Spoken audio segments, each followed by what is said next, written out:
And we're back with Truth Unrestricted, the podcast would have a better name if they weren't all taken. I'm Spencer, your host, and I'm proud to say I have a special guest today, and I will allow her to introduce herself. Go ahead, Stephanie. I'm Stephanie Kemmerer. I'm a freelance writer and a former conspiracy theorist. And all of my writing, all of my work is incredibly focused on conspiracy theory culture. Yeah, and that obviously that fits right in with a lot of the things that I talk about, which are sort of looking at the mechanism of conspiracy and conspiracism, conspiracy belief, I guess would be a better way to say it.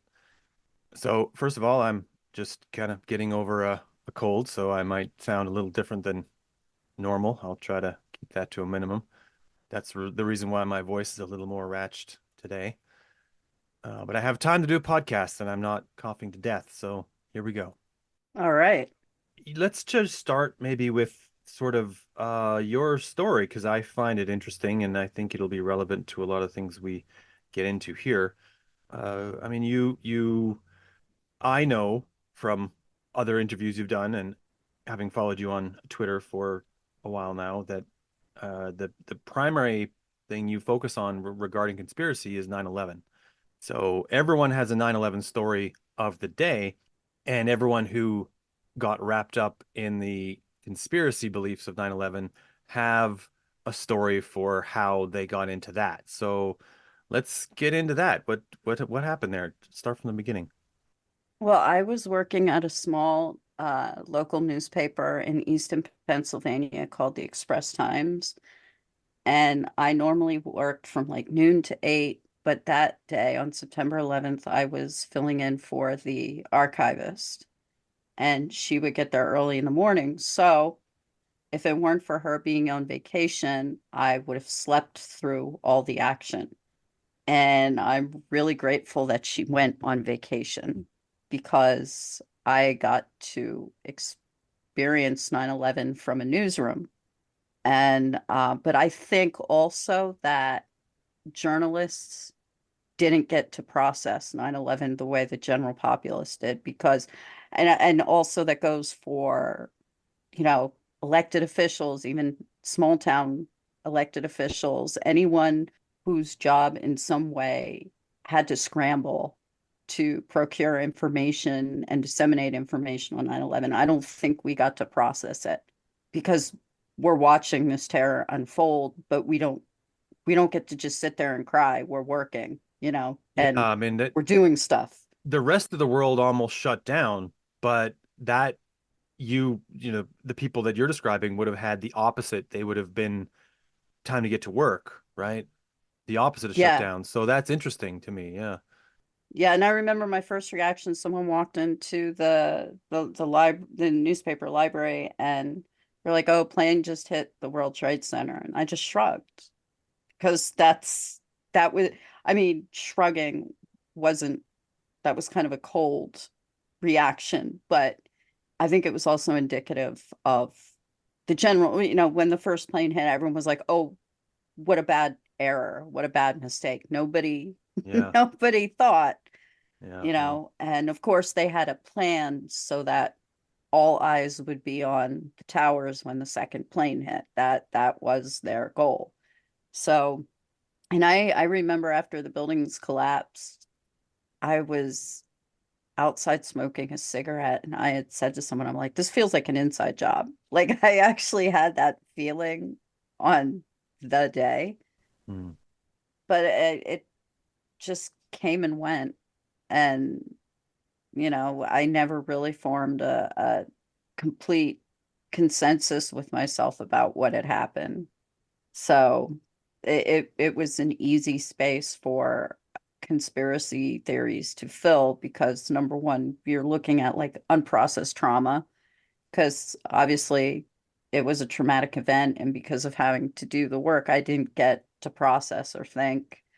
So that, looking back on it now, it was definitely the fact that the nature of the job and the confusion, I was very dumb and very young and very entitled So I just had a stupid mindset. And Mm, that I think that, and I'd gotten a David Icke book, Alice in Wonderland and the World Trade Center disaster, back in like 2004, 2005. But I never got really hardcore into the 9/11 stuff until like 2013, 2014. That's when I went like after mm, seeing Zeitgeist. And I recall at the time when they talked about the 9/11 stuff, I was like, "Oh, I remember this stuff." And then I got a rush and I remember thinking, "Oh, this feels good. mm. I like this rush. I want more." And that's the dopamine. Yeah. Right. Well, that circles nicely into kind of the crux of what I was hoping to talk about, which is, I mean, what you're talking about is psychological addiction, right? I mean, this is the idea that a person has a conscious experience and that experience makes a person feel good, and that this then has a feedback where it biases the person, sometimes subconsciously, to want to get that experience again and have that same good feeling another time, right? So when I look at this, I mean, everyone looks at this as psychological addiction, and addiction is usually seen as a negative thing, as a destructive aspect of a person's life, and that's usually how it's defined.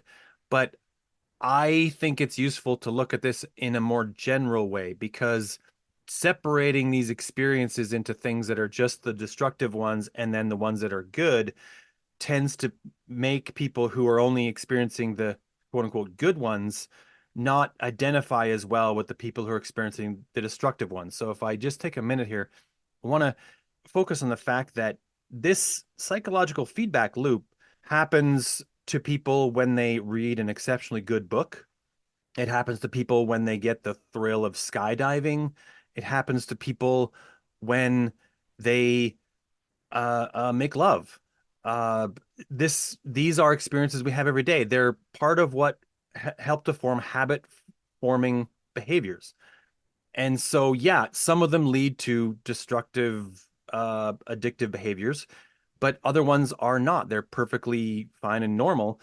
And so we have to understand that when we look at people who are having these, what we call addictive aspects, because we've all experienced the things that lead to that, and we need to recognize that. And I think that's important to remember. Um, I also think that most of the things that are studied for this, as far as you know, especially the psychological addictive effects of things like gambling, those aspects are studied because they're able to be replicated experimentally. But there's a huge number of experiences that just can't be replicated ever. They're one-time experiences. Like, show of hands, if anyone who's listening to this ever wants to relive their first kiss with someone they're romantically involved with. I mean, in my memory, those were incredible, great moments, and there's nervousness and stress and the possibility that it won't work, and I was terrified, and but I'll never forget them, and there's no way to do them ever again, right? But if I could put that into like a virtual reality video game and sell it, I would be the richest person in history, without a doubt, because everyone would want those experiences again if you could really give them again a second time. And they'll never be. So, yeah, we've studied this, but we've only studied from a very limited perspective because that's the part that they could study. And there's a huge number of experiences that can't be studied in that exact same way in a lab with repeatable results. So when you look at events like 9/11, it'll never be repeated. There will be horrendous events in the future, but it won't be that event. It won't be that personal. It won't be this personal in the same way. And we can't repeat the things that anyone experienced or felt there on that day or the time that came after. So at first it seems unscientific to attempt to study this because of a way that it can't be replicated. But I think that tends to disregard a lot of what people experience in this, because as you say, there are aspects of this that made people feel a certain way and made them want to feel that way again. And so that's what I want to talk about with you today is what might be called conspiracy addiction. When a person looks into these conspiracy beliefs and it makes them feel good, and then it makes them look into them again, makes them want to feel that excitement or charge or whatever that feeling is another time. And that's the most interesting thing about your tale that I would like. So let's pick up there. Let's what do you think of what I said, or what speaks to you there? I would love to see I don't know if a study like this has been done or not, but I would love to see an fMRI study with conspiracy theorists. I'd like to see what parts of the brain are lighting up. And of course, I'm not a neuroscientist, so Yeah. I would have to do a lot of Googling Right. Yeah. you Yeah. know, You have and to a few years understand of research to exactly. catch up on, right? Yeah. Yeah, Like me. yeah, Yeah. but it would be it because I know Chris Hitchens spoke about like an fMRI study with like religious people and non-religious people and how like the religious people's brains lit up in certain areas. Hmm. And then of course you've heard about the studies with like serial killers where parts of their brain that should be lighting up aren't, and other parts that shouldn't be lighting up are. So Right. it's obvious that there's some mechanism that's going on in our brain. Our little neurons are firing, and some of it's misfire, and some of Yeah. everyone's brain chemistry is slightly different, Some but parts of it are probably confusion, right? yeah, Some yeah. crossover, things getting confused one way to the other. Yeah, absolutely. It's a complex system. And I do recall that feeling of, and I didn't have the words for it at the time, but chasing the dragon. Like I really was chasing the dragon because I got to the point where I kind of reached the end of the 9/11 stuff and I needed more. I needed something else. That wasn't enough. And I actually remember searching for other conspiracy things to like listen to.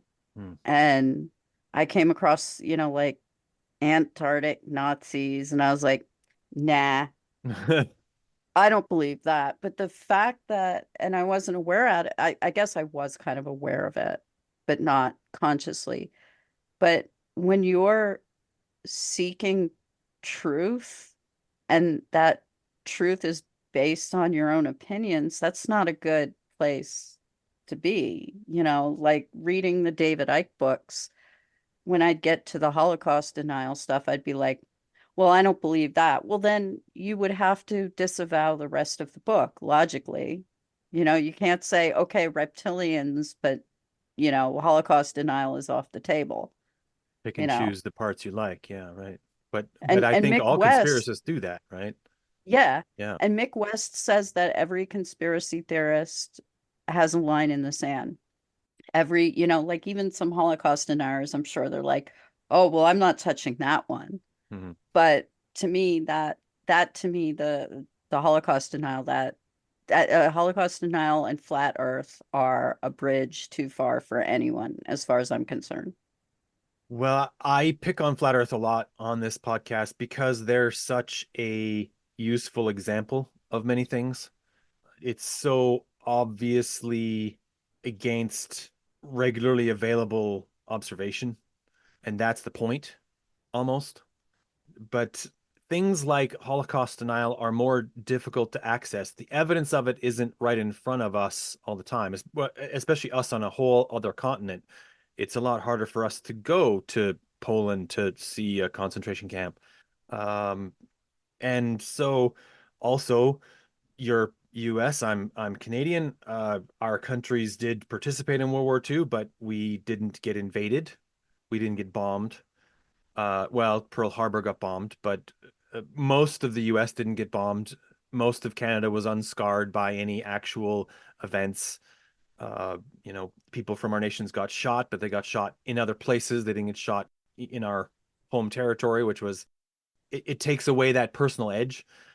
So we look at World War II and the Holocaust, I think, a little bit differently because of that.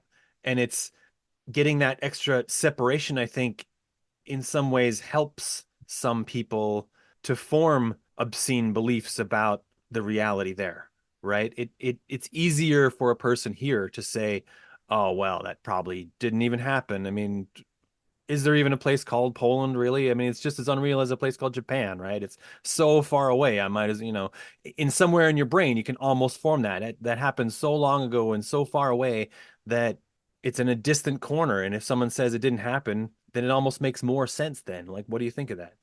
Well, yeah, and there was I read that there was a survivor of one of the concentration camps who went on to become a Holocaust denier. And on the surface, that may sound completely absurd, but it actually makes more sense if you really pick it apart because this person's trauma, they're able to ignore it if they ignore the events under which it took place. Yeah, like repressed memories, right? It's easy Yeah, to and, put and them there in a was box and put them away. and there was also a thing called the Mengele effect where people who survived the concentration camps would later claim to have met Dr. Mengele, but they didn't, but he becomes so iconic that They talked about them so people much. Right, yeah, that their people were confabulating memories right. and you know, so but for me that someone tried pushing flat earth on me when I was into this stuff and I was like, no thanks, man, I'm not I'm not one of Yeah, them. yeah.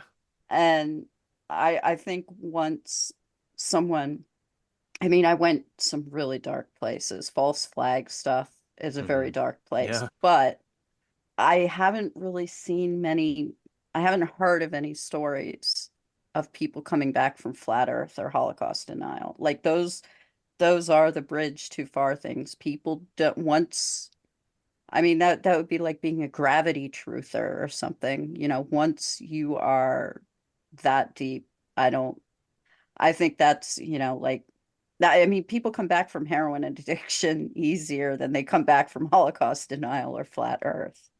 Well, in the case of Holocaust denial, there's an additional sort of level of Agenda. social expectation that you cross, whereby once you're there, it's difficult to, because very likely you've insulted a bunch of people, rightly so, in declaring this openly, that to go back incurs some additional social cost that might be unpalatable. It's sort of burns the bridge, if you will, a social bridge. And that's where, I mean, I personally think that we as a group of people who would like people to come back from those spaces, we need to try to find a way to make sure those bridges stay intact, that there's a path for them to come back. Like that if they come back from there, it's not just permanent disdain and uncomfortability forever. That they're never going to hear the end of the fact that they once believed these things. Because if all it is insults down a long dark tunnel, they're never going to walk down it, right? They're much less likely to walk down it. They're much less likely to walk away from their terrible things that they've come to believe, right? Flat Earth is not quite the same. It doesn't have the same level of social stigma as Holocaust denial. Uh, it's still, I don't know. I would think that it would be fairly embarrassing to have declared yourself a flat earther and then have to later declare that you were just confused.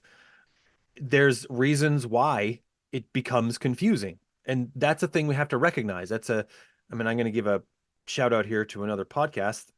That's a thing that I really like about Some Dare Call It Conspiracy. Brent, Brent Lee, Neil Sanders, they go through these things and they sort of step you through why a person might believe it first. And then after that, they explain why it's not really true. And I think going through both of those in sequence really helps not just the people who are in that space to maybe think about moving away from it, but it also helps the people who might reach a hand out to them actually reach a hand out to them and say, look, I kind of understand a little bit about why this confused you or whatever, right? I mean, and I think the ability to reach out with those friendly hands is the first step, one of the first steps anyway, because the people who have these beliefs, if all they're ever going to get is, scorn, what's going to motivate them to ever stop? Right. And all they're going to want to do is dig deeper, right? And as you point out, they might also be getting another reason to stay, which is a different psychological charge from these ideas that these truths are being unveiled for them. Yeah, and it also creates a cult-like atmosphere where what generally happens is you're a quote unquote normal person and you have quote unquote normal friends. And then as you start to get into conspiracy theories, those normal friends will, and you can't place blame on them. They're doing what is right for themselves. When you see something crazy, you step away from it. You don't jump in a pool with a great white shark. And so, rightly so, those friends start to abandon the pool. And then you have a new set of friends who are conspiracy theorists. And then maybe you're starting to doubt your beliefs and you want to get out, but you're faced just like a person in a cult, you're faced with this prospect of being friendless. Mm. And then you're also faced with the prospect of you have a lot of work to do. And you do, because even if you're not going to speak out about your experiences, you still owe a lot of apologies for your behavior. Mm-hmm. So those are, two kind of intertwining elements that I think keep people in. And that's why, I kind of came up with the whole idea for Doubt, the support group. Yeah, maybe this is a good time to tell us about that. What is doubt? It stands for discussing our unusual beliefs together. And I came up with the acronym and the name, and I like that because I noticed that it's kind of like you have a friend and you know something's wrong and you're trying to get them to talk about it and they don't, they're kind of hesitant.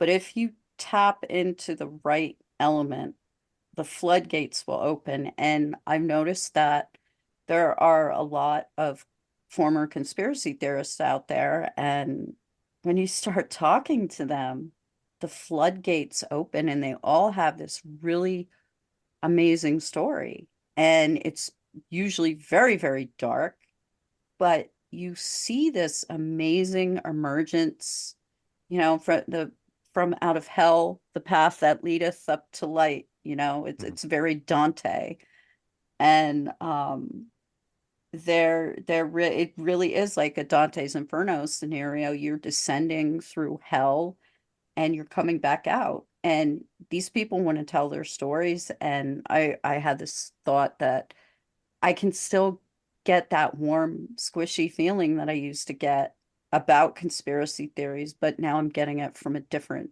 perspective. Mm, interesting.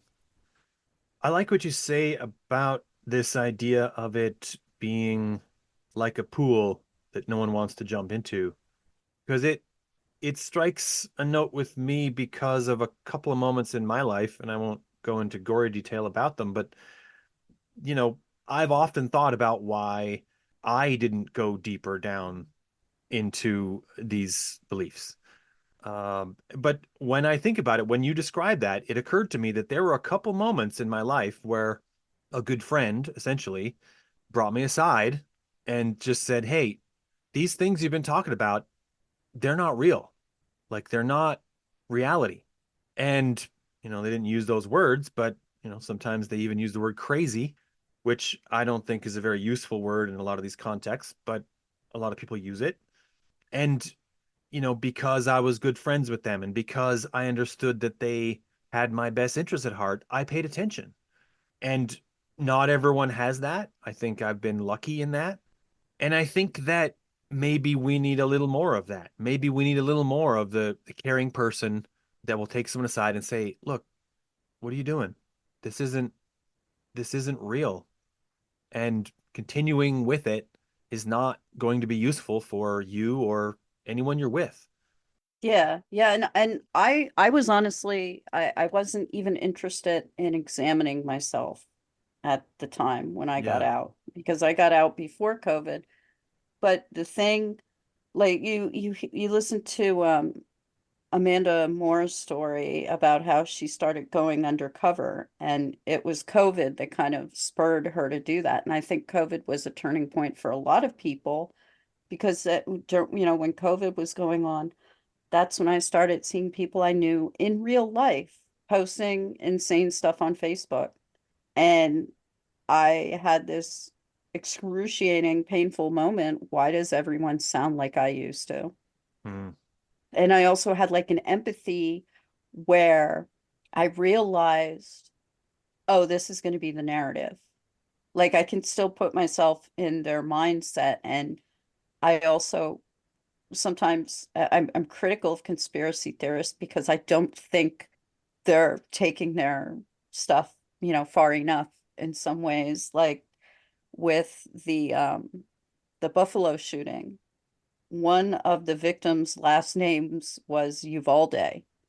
I'm yeah, like, right. someone should be jumping on this as a Yeah, conspiracy theorist. because Someone everything should be should be jumping connected, on right? this. Right. Of Right. course. Yeah. Yeah. And, There are no and coincidences in the conspiracy world, right? right. And they, I'm critical of them because it's right there. You should be latching on to that. What's wrong with you? And, but I was out by the time the Las Vegas shooting happened. But when I heard it, I knew instantly, oh, they're going to say this was fake, Right. that it never happened, without even Yeah. seeing what conspiracy theorists were talking about. I knew, so it's kind of like being a conspiracy whisperer where where these threads are going to lead just from having been in that mindset. Right. Yeah. And also if you are a conspiracy theorist, and I think this is kind of important. It might be slightly off topic, but yeah, we all make jokes. We all laugh. We all giggle. Like, look at this idiot and stuff. Everybody makes a joke once in a while. And mockery is an important part of dealing with the hellscape that our Yeah. reality is. But I want people to understand that conspiracy theorists, I can't make a general statement about a group of people, without being horrific. But in general, a general view of conspiracy theorists is that they're stupid. And they're not. They're Yeah. actually, I mean, Jim Fetzer, the guy who wrote the book, No One Died at Sandy Hook, he was a college professor. Jim Yeah. Tracy, another Sandy Hook truther, he's a college professor. And you see a lot of conspiracy theory culture would actually, like in the 80s and 90s, you would find it in the college classrooms. And it wasn't even necessarily right-wing professors like No. Fetzer and Tracy. A lot of times it was left-wing professors, and conspiracy theorists are imaginative, creative people, and they're storytellers. And they they're not necessarily dumb. Yeah, there are some that are dumb, but you can't say that every conspiracy theorist is dumb.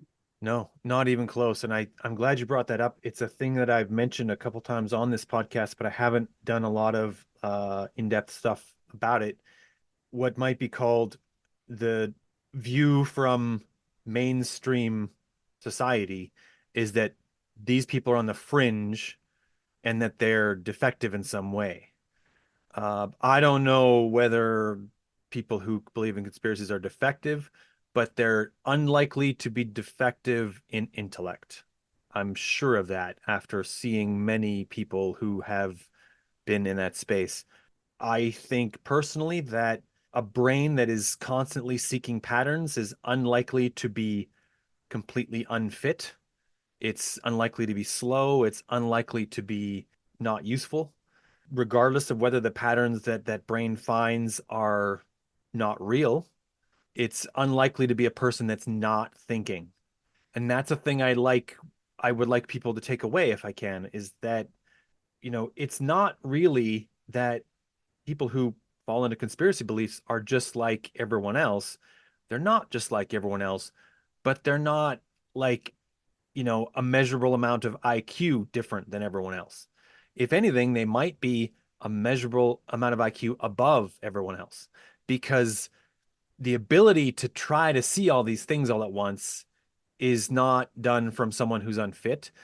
And the unwillingness to listen to anyone else's opinion on it is probably more based on a bias toward their own intellect, right?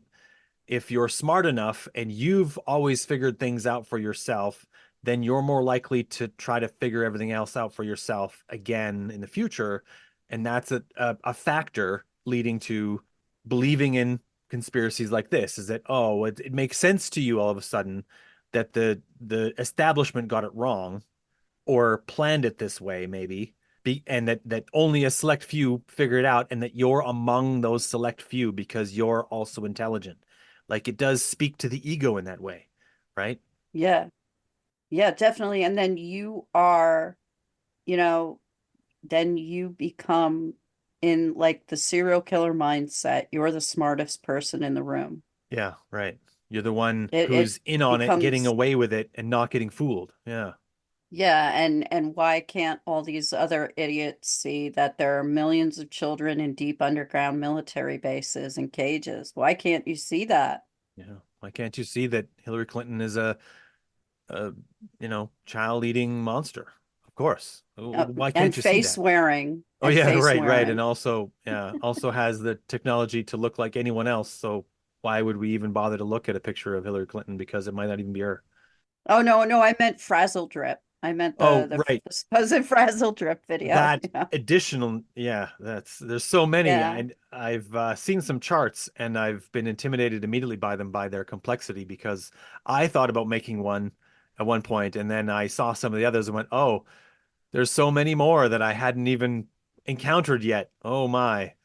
Yeah. And one of the things I think that like for me with the zeitgeist and with the conspiracy charts that you see is that there's always a little bit of truth in it. Like what zeitgeist was presenting like the myths of Christianity Hmm. and stuff like that. And I was like, "Oh, well, Bill Maher talked about this in Religulous. Yeah. So the rest of the movie must be true, but that is one of the techniques they use is yeah, and that's why one of the main formats is the just asking questions, or as Rational Wiki calls it, jacking off. Yeah. Um, and it that becomes your whole worldview where you're just asking questions. You're the smartest person. Why can't these, normies see this stuff? And you become this really that, and I think that's where a lot of the Karen mentality comes from. With you see, those, and I think some of them are actually staged, but you see the TikToks of, Karens having meltdowns Yeah. Yeah.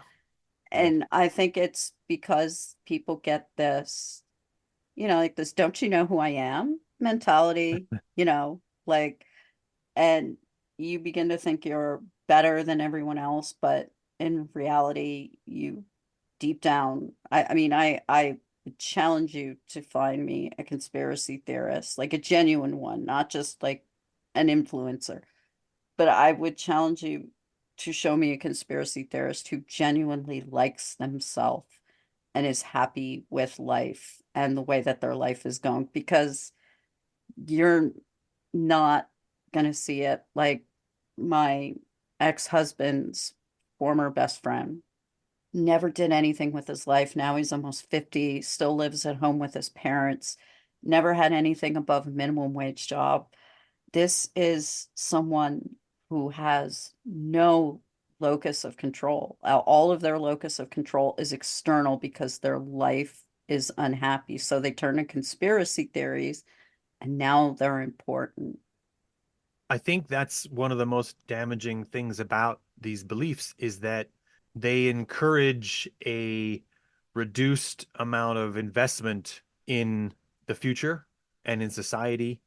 And I mean, if you think that the whole thing is fake, and that the world is going to end at some point very soon, and the whole thing is going, the whole thing will be somehow magically revealed in the next, 3 or 4 years, why would you save up money to buy a house? Why wouldn't you indulge more in the things that are making you happy now? And this is a story that I do hear repeatedly among people who leave those places, is that they do regret a lot of the time they spent in that space because it was so damaging for their futures. They didn't think there was a future, so they didn't plan for it. And that's, you know, among all the many things that are, sort of wrong with the world right now, the inability to think about the future is a big one, right? And another thing you said that struck me as interesting was this idea that there are all these stories, the conspiracists, the influencers will have all of these disparate stories, and that some of them are not believed. There's a bridge too far, and this, and I believe that. But I think that to influencers like David Icke, it doesn't matter to David Icke if you don't believe everything that he says. The point isn't for you to believe everything that he says. The overall arching point for people like David Icke is for you to not believe the official story. It doesn't matter if his story is exactly right. He can always claim that he was only researching from a small room in whatever town he lives in England, and that he doesn't have a team of whatever people to help him, whereas the mainstream media does, which is always an excuse. But the point is to poison the well, to poison the well of reality. And the more that a person who listens to him loses faith in the idea that there is a reality to be understood, to be shared with everyone else around them, the more likely the next story will land.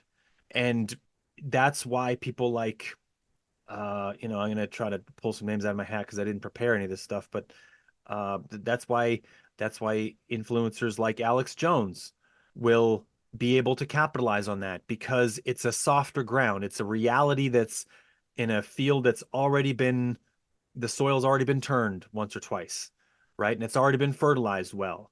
And so Alex Jones can move in and grow in that spot. And then the ground that Alex Jones made, you know, useful for that sort of thing is also occupied by other people in that same space now. They all try to grow the field and then also compete with each other for the available space on that field, the market, if you will. That market is getting bigger slowly, but and it's boosted by events like 9/11 and like shootings. COVID. COVID was a big one, and this idea that this is a fringe phenomenon needs to go away, because the internet, first of all showed that this is no longer a fringe thing. The ability to remove trust in reality is now gaining strength. And once we have people who really harness the ability for AI to do this, and someone will, without a doubt, every Oh yeah. technology will be turned against us eventually. And this is a thing we always have to think about when we make technology, is it's not always going to be used for the good. Someone will try to use it for their own ends against everyone else's good eventually. And AI will eventually be used to try to mechanize this in a way that individuals like you and I won't be able to, push back hard enough against anymore. Right. We will need everyone else. We will need actually more AI to also help, right? We need AI that's working against those AI that's looking to just make everything fake, because it's easier to make things not real than it is to make them real. Yeah. It's easier to show, it's easier to try to make it look like things are fake than it is to try to show what is real. This is the idea that bullshit makes it around the world before the truth ever gets its boots on, right? The Yeah. and that's the bigger story. That's the bigger picture, and that's where we need to be. Yeah. And my prediction, and I'm, not like a psychic prediction or just, I'm just shouting out through the darkness here, but I think James Cameron had it right with Terminator, except AI isn't going to be Skynet and destroy us with a nuclear weapon. AI is going to destroy the basis of reality. That it will be a far more subtle and existential threat than just a nuclear war. You know, Oh, AI isn't going to become self-aware, nuke Russia, and then Russia nukes us in retaliation. That's not how AI kills us. It's the Terminators that are coming after us aren't made of steel. yeah, They're made of TikTok videos. They're made of Instagram posts. yeah, It, you know, so it's it I fear what AI will do to the nature of reality. yeah. When James Cameron first conceived of the Terminator, what year was that? 87, 88, 89, somewhere in there. The I think internet so. and its possibilities hadn't really been brought to him, so he couldn't really factor that in. But now that you mention that, I'm kind of interested to know what a guy like James Cameron, who obviously does a lot of thinking, thought when he first watched the Matrix movies. Because what you're describing is the Matrix, right? That it removes all reality. It replaces all of reality with a different reality that's only useful for it and not for the humans. And did James Cameron do a head smack, a forehead slap, and say, "Oh, of course, this is a much more realistic version now that I've seen the way computers are going," or did he say, "Well, that's a nice idea, but it's still going to be military hardware. That's the thing." Blah blah blah blah. Did he double down on his vision of this apocalyptic future where we lose at least at first to the computers? Because as far as prophetic dark futures go, we do have these sort of two looming visions, the Skynet and the Matrix.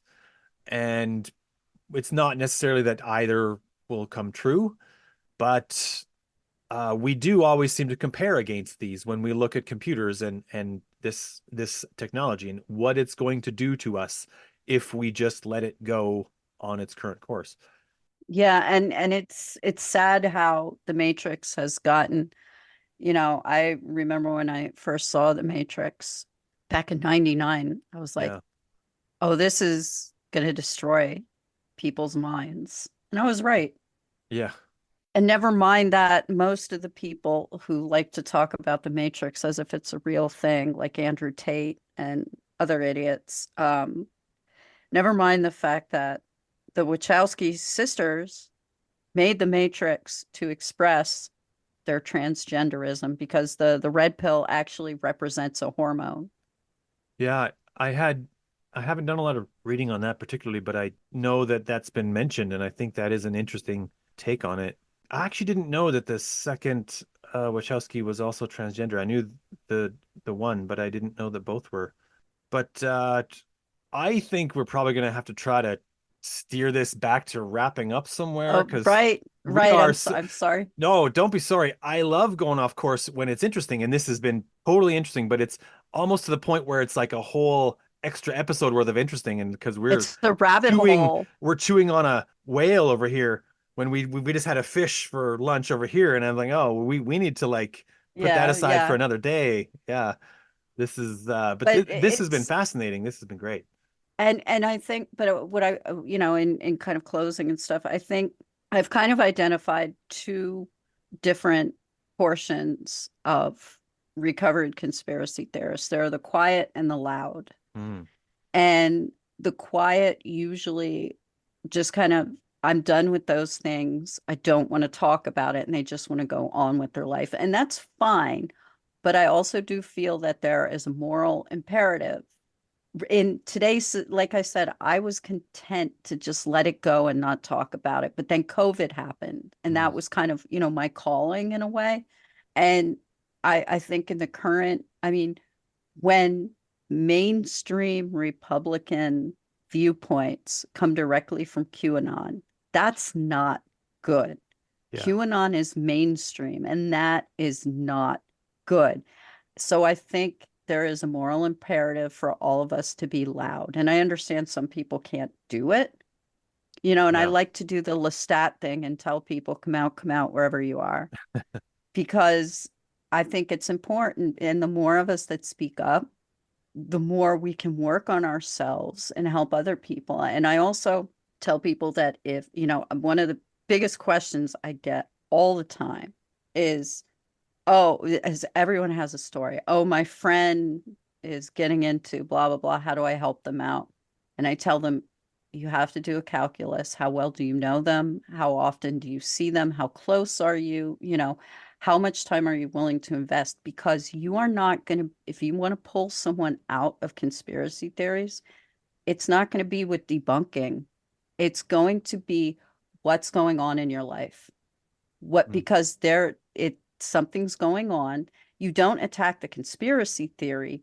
You find what the underlying issue is. Oh, you're unhappy with your job, or oh, you just lost a loved one. Either they died or there was a relationship breakup. Let's talk about that. Let's not talk about false flags because that isn't going to pull you out. The Yeah. conspiracy theories are just a band-aid covering a broken bone. That's an interesting take. Because I mean, I don't know if you reference this or take this from there, but as soon as you say that, that reminds me of things I've read about addiction recovery, which is very often about looking for things like triggers, things like causal factors, looking at trying to look at the psychological factors that made a person want to, drown in alcohol or whatever it is that they were using, and look to try to treat that because the substance abuse is often just a symptom of some other problem. And you might stop them from using alcohol, but they might switch to something else that tries to make them feel up when they're down, right? Makes them, they might switch to gambling or heroin or any other thing if you don't find the psychological factor that led them to want to do it in the first place. And I think Right. that's really useful advice. That's that there is something that they are looking for that isn't really the conspiracy belief, but the conspiracy belief is helping them to alleviate, right? And you see the addiction thing is very similar to cult hopping, where like you see Ginny Thomas was a Mooney Yeah. and she got out and now she's QAnon, and Steve Hassan was Mooney and he started becoming this like cult expert, and now he's saying that there's hypnotic suggestions in trans porn. So you see, and I had a cult hopping phase too, where I was connecting dots that didn't connect with true crime cases.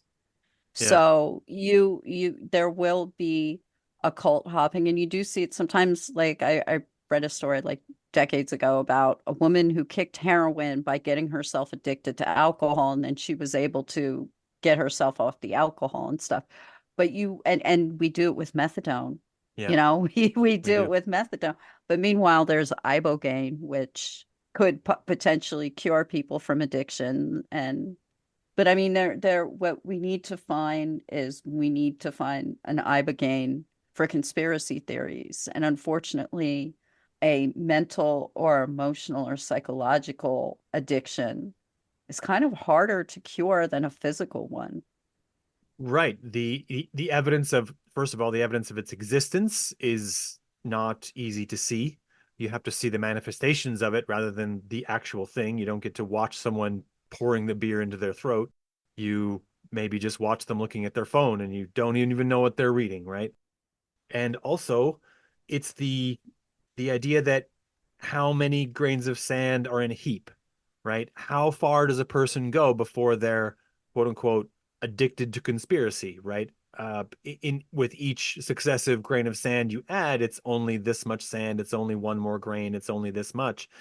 At some point, and that I don't intend to ever answer that question. That's a question philosophers have asked for ages, is how many grains of sand make a heap exactly? That's not answerable for a reason, because you can't tell at what point, when people take so many small steps toward a point, at what point do they cross a line that we haven't defined, right? And so some people will be told that they're overreacting and they'll believe it. And in some cases, they're right that they are overreacting, but in other cases they're not. And it's hard for people to see where that is, when they should step in, when they should speak up. And I don't have any good answers for that.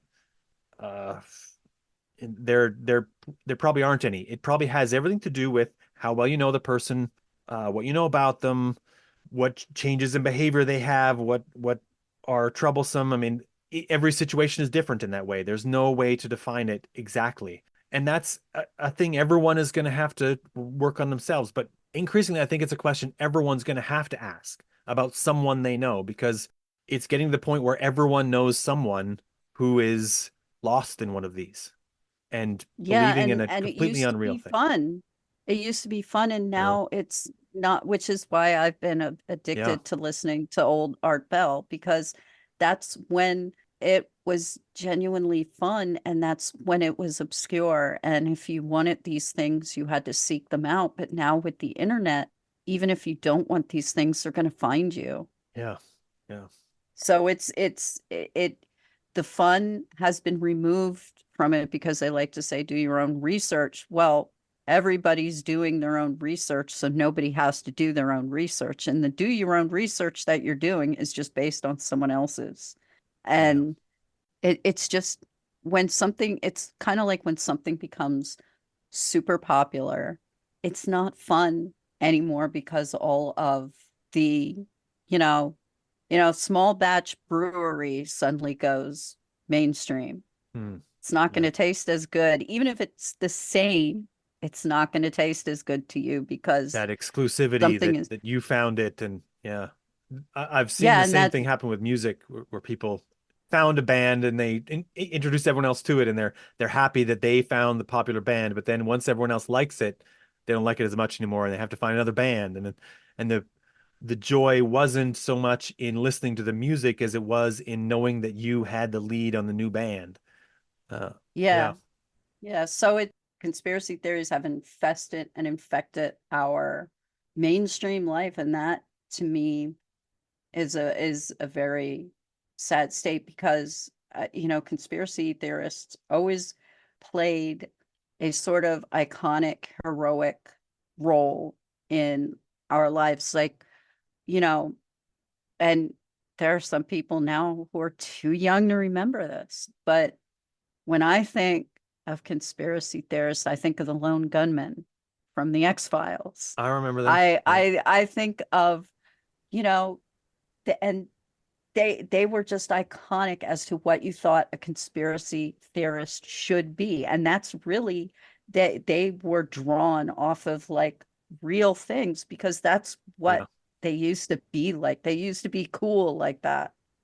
yeah. The X-Files was filmed in Vancouver for a very long time, and a lot of people in BC were very, very personally proud of the whole thing. It's a really big time show that they were. Yeah, but It was a great show. it It was. was Yeah, and it went off the rails towards the end. And yeah, but that's where every conspiracy, and I think I wonder if part of that was planned because that's where conspiracy theories ultimately end, to this ridiculous point where you just throw up your hands and go, I give up. This is ridiculous. yeah. I've compared it to very recently to the conspiracy itself is not the real belief. The belief is something else, and the conspiracy is the collection of explanations that you use to get your belief to fit with the rest of the world. So, for example, if you believe that 9/11 was not caused by the 19 hijackers, you now need a conspiracy in order to explain the new thing you believe, which was that it was someone else. If you believe the earth is flat, it's fine to just believe the earth is flat, but you also now need a conspiracy to explain why most of the world thinks it's not flat and why it appears to look not flat to many aspects and everything else. You need a conspiracy to go along with that. And the conspiracy then is just a catch-all explanation. And that when your belief is very, very wrong, if it's not just a slight belief, like if you just believe that everyone in the Pfizer office is only interested in money and none of them are interested in the health of people, you can easily make that work without it being too bad. It's still a kind of a conspiracy because it's a conspiracy of people in the main office at Pfizer, but it's not an all-encompassing across the world conspiracy. It doesn't require the commitment of, world governments and everything else. But once you believe that not only that the people in the room at Pfizer were all not interested in your health, but they are also creating a vaccine that's trying to depopulate the planet, you now need to include all of the health agencies across the world. And some of them definitely just took the recommendation of other health authorities, but a large number of them did not. Canada did not, UK did not, China obviously did not. They even did their own vaccine, so whatever that means. And it's almost like your world is like a house, and the conspiracy beliefs are just the part that don't fit with the rest of reality of the house.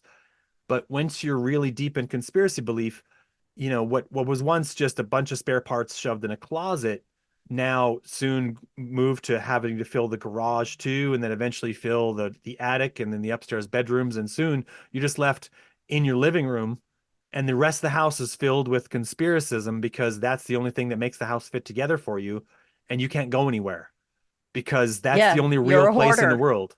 That's the only real place in the world is this one room. The rest of the whole world in your mind is fake, and that's where you are. Yeah. Yeah. And I tell people, look, you know, once you, some people think that getting out of conspiracies is the end of the journey.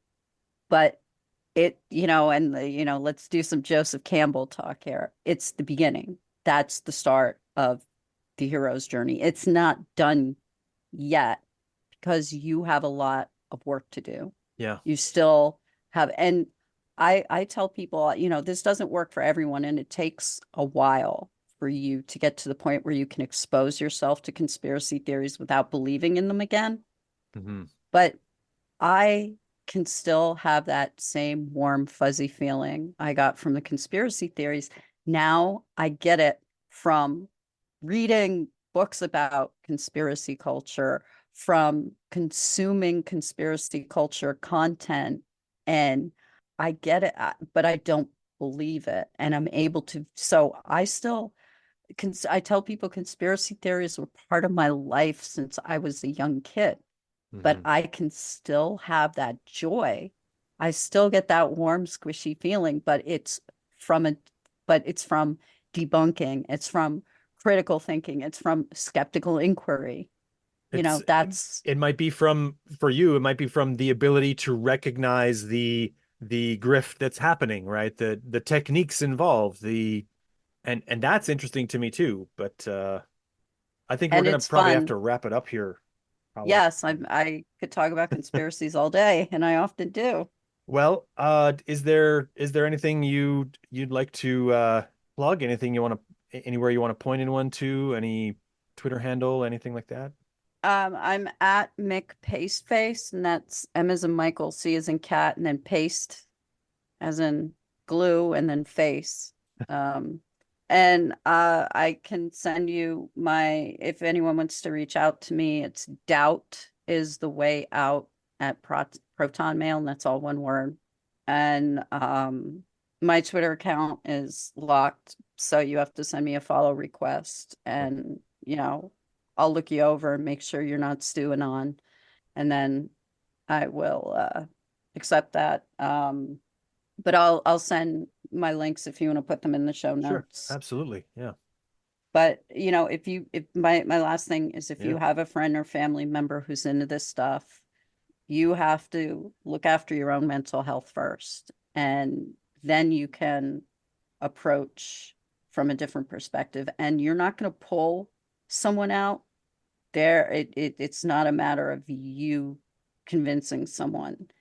It's a matter of leading them to just ask questions about their beliefs. Yeah. That's a good point. Yeah. It's not like a firefighter because everyone who's in the burning building knows they have to get out. It's not like that at all. That's a poor metaphor. And it's a lot like escaping the towers on 9/11. It's not necessarily going to be a firefighter that pulls you out. You're going to Uh, pull yourself out, but the firefighters are there to help. right. but some people don't want to leave. And that's the reason why it being a burning building isn't a good metaphor for this, because some people just want to stay. It's more like And trying someone to, did. well, yeah, Someone in the South Tower died on the 35th floor because they refused to stop working. yeah, well, that's also a tragedy. Yeah. It Um, it it, it is, and I'm sorry that I chuckled a little bit when I said that, but that's the most ridiculous 9/11 death, honestly. yeah, So, yeah, but when things look weird or strange, then kind of follow those instincts and realize if you have a loved one that's in this stuff, it's just talk to them.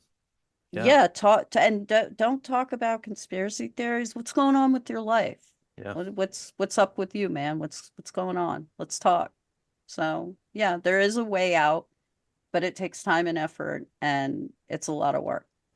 yeah, good point. For this podcast, any comments or feedback can go to truthunrestricted@gmail.com. I can be found on Twitter arguing mostly with reality deniers at Spencer G. Watson. And aside from that, I think we'll sign off.